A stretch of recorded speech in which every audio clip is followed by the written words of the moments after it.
G'day, I'm Dave Cummins from Future Property Group, and welcome to the Future of Sustainable Development, the podcast where we explore the ideas shaping tomorrow's built environment. Today, we're exploring the importance of green walls. What are they? Why are they important? And how can we embrace them? So let's start with the basics. What is a green wall? A green wall, sometimes called a living wall or vertical garden, is exactly as it sounds like. Vegetation grown vertically, usually attached to the exterior or interior of a building. They can be simply climbing plants trained to grow across a talus, or complex systems with modular panels, irrigation, and carefully chosen plant selection and species. What makes them special is that they turn something lifeless, a concrete wall for example, into something alive. They bring nature back into the vertical spaces of our cities. The idea isn't new. The roots of green walls go back centuries. Ancient civilizations used vines to shade and cool structures. In Japan, green facades have long been part of traditional architecture. But the modern green wall revolution was ignited really and more recently by French botanist Patrick Blanc in the 1980s. His living wall systems demonstrated that almost any vertical surface could be transformed into a thriving ecosystem. Since then, green walls have appeared on museums, shopping centres, hospitals, schools, and around the world. And what makes them more than just decoration is the science behind their impact. Let's start with climate. Research in energy in buildings showed that green walls can reduce the surface temperature of exterior walls by up to 15 degrees Celsius, cutting cooling energy demands in adjacent buildings by up to about 30%. It's a pretty powerful climate infrastructure. They also improve air quality.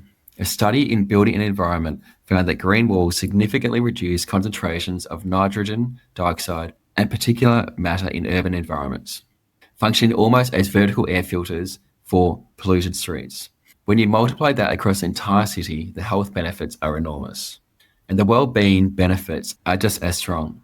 The Journal for Environmental Psychology found that exposure to greenery, even vertical greenery, reduced stress, improved mood, and enhanced cognitive function.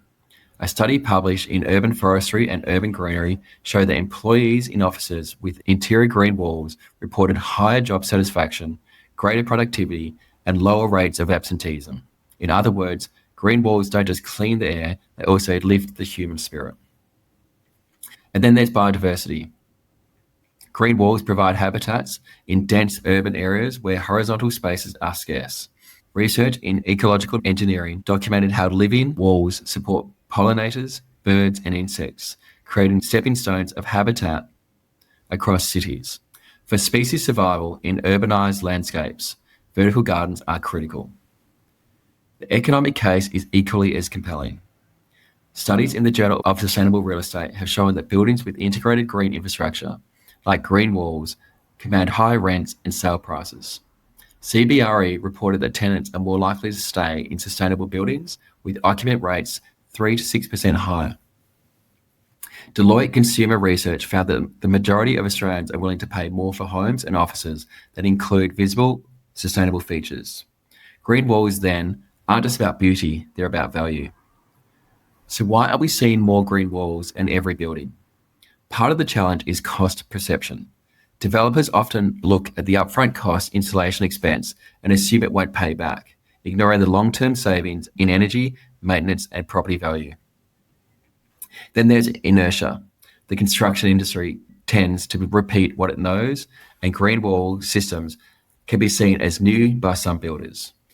Knowledge gap plays a role too. While journals have clearly outlined their benefits, these insights aren't always embedded in policy and standard practice. Finally, there's the issue of maintenance. Green walls require irrigation and care, and without the right design and planning, they can fail, giving the impressions that technology doesn't work when it in fact is just due to poor management. But around the world, we're already seeing an incredible example of what is possible. In Sydney's One Central Park has become an icon of biophilic design, with 35,000 plants and 383 species climbing walls across its facade. It not only reduces heat and filters air, but has become a symbol of modern urban living in harmony with nature. Melbourne has trialled green facades across public buildings and laneways, with research from the University of Melbourne showing measurable reductions in ambient temperatures. Globally, Singapore continues to lead. The Park Royal on Pickering Hotel incorporates lush vertical greenery that covers more than 200% of its land footprint, saving 60% in energy and water use compared to standard hotels. In Milan, the Bosco Verticale, or vertical forest, has redefined what residential towers can be, with hundreds of trees and thousands of shrubs transforming the skyline. And in London, the Rubens at the Palace Hotel features one of Europe's largest living walls, home to over 10,000 plants that capture pollinators and provide year-round colour.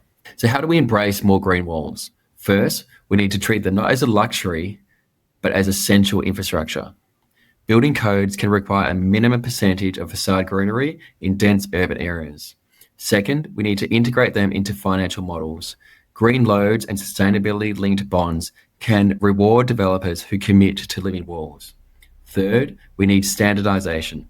Proven playbooks for irrigation, plant selection, and maintenance can help reduce the risk and build confidence. Finally, we need to tell new stories of progress.